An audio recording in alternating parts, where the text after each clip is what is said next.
తూర్పుగోదావరి జిల్లా గణతంత్ర దినోత్సవ వేడుకల్లో హోంమంత్రి వనిత. తూర్పుగోదావరి జిల్లా దేవరపల్లి మండలం Ernagudem Saint Joseph English medium high school నందు గణతంత్ర వేడుకల్లో హోంమంత్రి తానేటి వనిత పాల్గొన్నారు. ఈ సందర్భంగా వనిత మాట్లాడుతూ 200 సంవత్సరాల పరాయి పాలన బానిస సంఖ్యల నుంచి ఎందరో స్వాతంత్ర్య సమరయోధుల ప్రాణత్యాగాల ఫలితంగా మన దేశానికి స్వాతంత్ర్యాన్ని సంపాదించుకున్నామని, ప్రపంచంలోనే గొప్ప ప్రజాస్వామ్య రాజ్యాంగాన్ని నిర్మించుకున్నామని, ప్రతి ఒక్కరూ రాజ్యాంగం పట్ల విధేయత కలిగి ఉండాలని, నా సొంత గ్రామంలో గణతంత్ర వేడుకల్లో పాల్గొనటం తన అదృష్టమని వనిత వ్యాఖ్యానించారు. అంటే మన భారతదేశానికి స్వతంత్రం రాకముందు బ్రిటిష్ వాళ్ళ రాజ్యాంగం నడిచేది.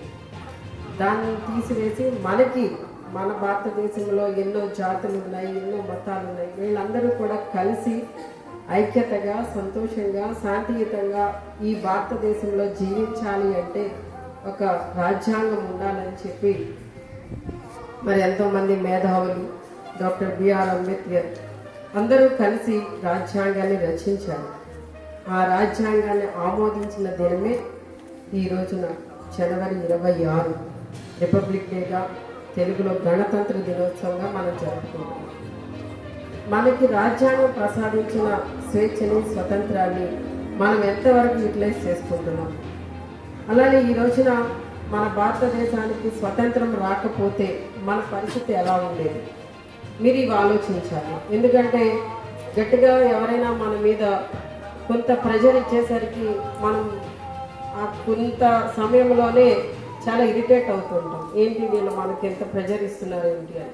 అంటే స్వతంత్రం రాకముందు మరి బ్రిటిష్ వాళ్ళు మన భారతదేశంలో ఉన్న మన భారతీయులందరినీ కూడా ఏ విధంగా హింసించారు, ఏ విధంగా భయంకరమైన బానిసలుగా మనం ట్రీట్ చేశారు ఆ రోజున అనేది మనం అనుభవించలేదు కనుక చాలా ఈజీగా మాట్లాడుకుంటున్నాం.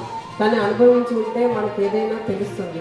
కానీ ఈ రోజున అంత బానిసత్వాన్ని వాళ్ళు భరించి భారతదేశానికి స్వతంత్రం తీసుకురావడానికి వాళ్ళు ఎంత కష్టపడ్డారు, వాళ్ళ ప్రాణాలు ఎంత త్యాగం చేశారు అనే దాన్ని మన జ్ఞాపకం చేసుకుని ఈ రోజున మనకి వారు ప్రసాదించిన ఈ స్వేచ్ఛని, స్వతంత్రాన్ని చక్కగా ఉపయోగించుకోవాలి. ముఖ్యంగా స్టూడెంట్స్గా ఉన్న మీరంతా కూడా ఈ రోజున ఇంత చక్కగా చదువుకునే అవకాశం మనకి మరి ఈ దేశంలో, ఈ ప్రజాస్వామ్య దేశంలో మీ అందరూ కూడా హ్యాపీగా అందరూ కలిసి చదువుకునే అవకాశం దొరికింది.